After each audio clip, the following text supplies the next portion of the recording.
Guys আর প্রথমবার ওর গাড়িটা breakdown হয়েছে, তো সকাল সকাল আমি সার্ভিস সেন্টারে ফোন করেছি। ওখান থেকে লোক এসে, সার্ভিস সেন্টার ঠিক নয়, ওটা হচ্ছে রোড সাইড অ্যাসিস্ট্যান্স। তো ওখান থেকে একজন এসছে, এখন দেখা যাক কি করে। 1 ঘন্টা 1.5 ঘন্টা লেগেছে আসতে। আমি লকই খুলতে পারছি না, সকাল থেকে এই প্রবলেম হচ্ছে। এখন দেখা যাক, এসছে সার্ভিস সেন্টারে, ওদের সাথে কথা বলে তোমাদেরকে জানাচ্ছি। এই প্রথমবার হলো এই লকডাউনটা আমার, ব্রেকডাউনটা আমার। তো উনি এসে গাড়িটাকে খুললেন এখান থেকে, এটাকে ফিজিক্যাল করে এখান থেকে খুলেছে। যাই হোক, দেখো এটা সিগন্যাল দেখাচ্ছে।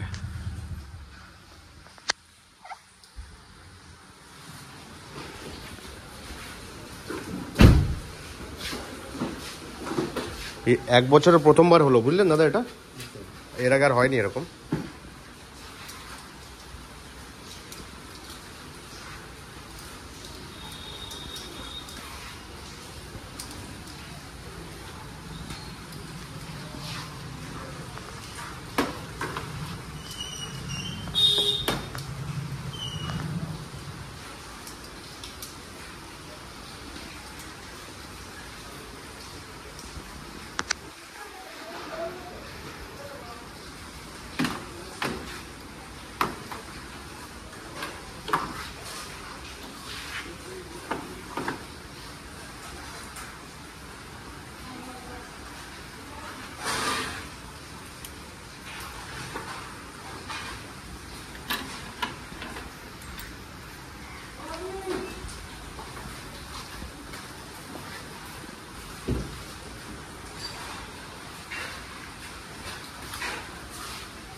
ঠিক হয়ে গেল নাকি?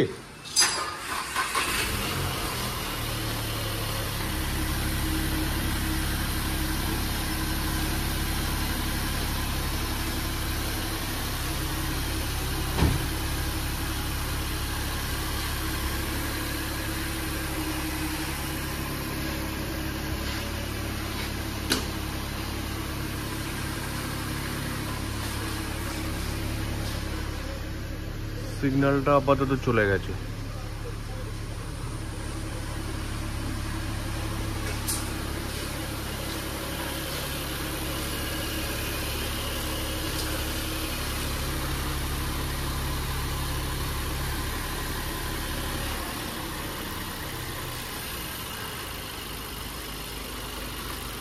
এরকম লক কি গাড়ির ভেতরে বসে থাকলে হয়ে যেতে পারে?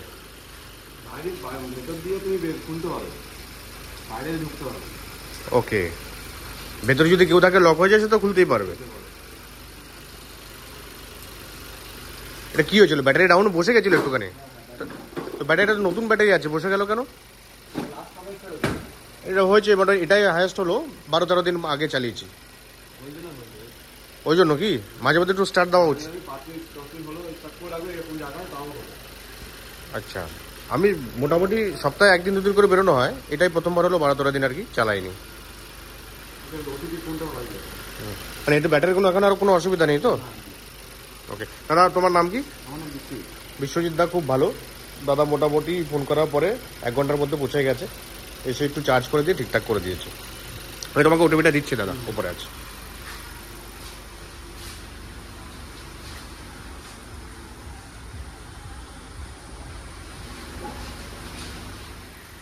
বিশ্বজিৎ দা গাড়িটা ঠিক করে দিয়েছে, আর কিছু ইনস্ট্রাকশন দিয়ে গেছে। এখানে চাবি, ফিজিক্যাল চাবি আছে, সেটা কিভাবে খুলতে হয় সেটাও দেখিয়ে দিয়েছে। দাদা বললো যে গাড়িটা চালালে নাকি সবসময় ভালো থাকে। নতুন গাড়ি আমার, বেশি দিন হয়নি, 11 মাস হয়েছে। তারপরও এটা হলো প্রথমবার ব্রেকডাউন, ব্যাটারি ডাউন হয়ে গেছে। দাদা তুমি কি বলছিলে, গাড়িটা যত চালাবে তত ভালো থাকবে? মোটামুটি 2 দিন হলো স্টার্ট করা, 10 মিনিট হলো, 10 মিনিট হলো স্টার্ট করে রাখতে হবে, তাহলে গাড়ি ব্যাটারিটা ডাউন হবে না। বুঝতেই পারছো, নতুন গাড়ি হোক বা পুরোনো গাড়ি হোক, তোমাদেরকে চালাতেই হবে। অ্যাটলিস্ট না চালাতে পারলেও 4 দিন 5 দিন পরে স্টার্ট করে তোমরা রেখে দেবে, তাতে গাড়ির ইঞ্জিনটা ভালো থাকবে, বসবে না।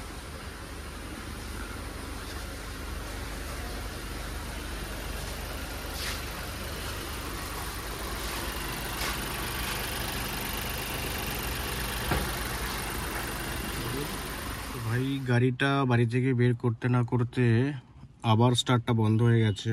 তো আবার আমি ওখানে নতুন করে সার্ভিসটা বুক করেছি, ওদের রোড সাইড অ্যাসিস্ট্যান্ট থেকে আবার একজন আসছে।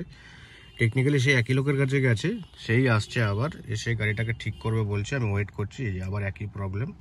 বুঝতে পারছি না, 11 মাসের পুরনো গাড়ি, VW কার ব্যাটারি ইউজ করছে এর মধ্যে, সেটাও বুঝতে পারছি না। বলছে এরপরেও যদি না হয় তাহলে সার্ভিস সেন্টারে নিয়ে যেতে হবে। এখন আমি ওয়েট করছি। আজকে শনিবার, উইকেন্ড, আমার সারাদিন গাড়ির পেছনে সার্ভিস সেন্টারে কেটে গেল। যাই হোক, এই জন্যই হয়তো লোকে মাহিন্দ্রা বা টাটা বা ফক্সওয়াগন এসব গাড়িগুলো প্রেফার করে না, মারুতি প্রেফার করে, এরকম সাফার থেকে যাতে দূরে থাকতে পারে সেই জন্য। যাই হোক, ঠিক আছে, দেখা যাক। গাড়ি চালিয়ে আমার কোনো প্রবলেম নেই, কোনো অসুবিধা নেই, কিন্তু এই প্রবলেমটা প্রথমবার ফেস করতে হয়েছে। ঠিক আছে, দেখা যাক, পরের এক্সপিরিয়েন্স তোমাদের সাথে শেয়ার করব। এই যে ভাই আবার এসছে।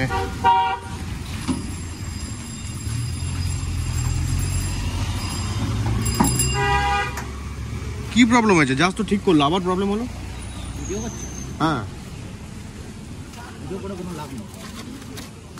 তোমার কি মনে হচ্ছে আমি তোমার সাথে শত্রুতা করে ভিডিও করছি? আমি আমার চ্যানেলের জন্য করছি।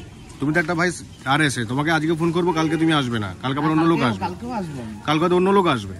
তোমাকে ডিরেক্টলি ফোন করলে তো তুমি আসবে না। তুমি এটা রংলি নিলে। তোমার যে আগে এসেছিল, নামটা ভুলে গেছি, ওকে জিজ্ঞাসা করবে, ওর ভিডিও করেছি, ওর রিভিউ কি দিয়েছি দেখবে। বিশ্বজিৎকে জিজ্ঞাসা করবে ওর রিভিউটা আমি কি দিয়েছি, ওকে জিজ্ঞাসা করলে পেয়ে যাবে। হ্যাঁ, আরে তোমার কাজটা এরকম হতে পারে। তোমার সাথে আমার যেটা মিসআন্ডারস্ট্যান্ডিং হয়েছে সেটা হচ্ছে কি, তোমাকে জিজ্ঞাসা করলে তুমি কোথায় আছো, তুমি বললে আমি বাড়িতে আছি। আমি কি করে জানো তোমার বাড়িটা কোথায়? হ্যাঁ, যাই হোক, আমার ভিডিও করার পারপাস তোমাকে নিয়ে কিছু না, আমার ভিডিও করার পারপাস হচ্ছে আমার সার্ভিস নিয়ে, 11 মাসের পুরোনো গাড়ি নিয়ে। বুঝতে পারলে? যাই হোক, হ্যাঁ, রুবির ওখানে যেতে হবে, আনন্দপুরের ওখানে, এটা আমাদের হাতে থাকে না, কেন আমাদের ব্যাক সাইডে রেখে দেয়। আচ্ছা, তোমরা গিয়ে হেল্প দেবে, অন দা রোডে গিয়ে সার্ভিস সেন্টারে পাঠিয়ে দেবে গাড়ি। আচ্ছা, এই হলো আমার বক্তব্য। ঠিক আছে? ঠিক আছে। তুমি একবার দেখো ব্যাটারির কন্ডিশনটা কি আছে, ব্যাটারি চেঞ্জ করতে হবে কি না সেটা। গাড়ির বয়স কতদিন আছে? 11 মাস। না, ব্যাটারি চেঞ্জ করতে হবে না। লাইনে কোথাও ইস্যু হচ্ছে, গাড়িতে লাইনের অর্ধেক টাইম প্রবলেম আছে। ব্যাটারি ঠিক থাকলে লাইনের প্রবলেম থাকে, আবার ব্যাটারি খারাপ থাকলে ওই দিকে প্রবলেম হয়। আচ্ছা, তো এটা একটা সার্ভিস সেন্টার নিয়ে গেলে 2-5 মিনিটের ব্যাপার আছে, করে দেবে তো। হ্যাঁ, চল, ঠিক আছে। যাই হোক, দেখি গাইজ, ও একটু ঠিক করে দিলে সার্ভিস সেন্টারে নিয়ে যাই, তারপর দেখা যাক কি হয়। গাড়ির ব্যাটারি এখন চার্জ হচ্ছে। ওরা বললো কি একটা ক্রিটিক্যাল ইস্যু হয়েছে, এখনো ধরতে পারেনি। যাই হোক, 2 দিন হয়ে গেল, মাঝখানে একদিন রোববার ছিল, শনিবার দিয়েছিলাম। এখন দেখছি, এসছি, নিজেই চলে এসছি, টেনশন হয়ে গেছে কি হয়েছে না হয়েছে, সব তো খুলে খালে রেখেছে এখানটা। যাই হোক, ওদের সাথে কথা বলে দেখছি, যদি আজকের মধ্যে হয়ে যায় তাহলে করে নিয়ে যাব, দেখা যাক।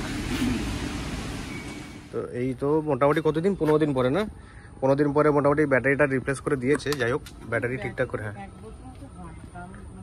ব্যাটারি পেয়ে গেছি, ঠিক আছে। আর তার সাথে সাথে 1 বছরের আমার সার্ভিসটাও পেন্ডিং ছিল, সেটা করে নিয়েছি। সেটার বিলটা আমি দেখাচ্ছি একটু পরে, কত হয়েছে কিনে।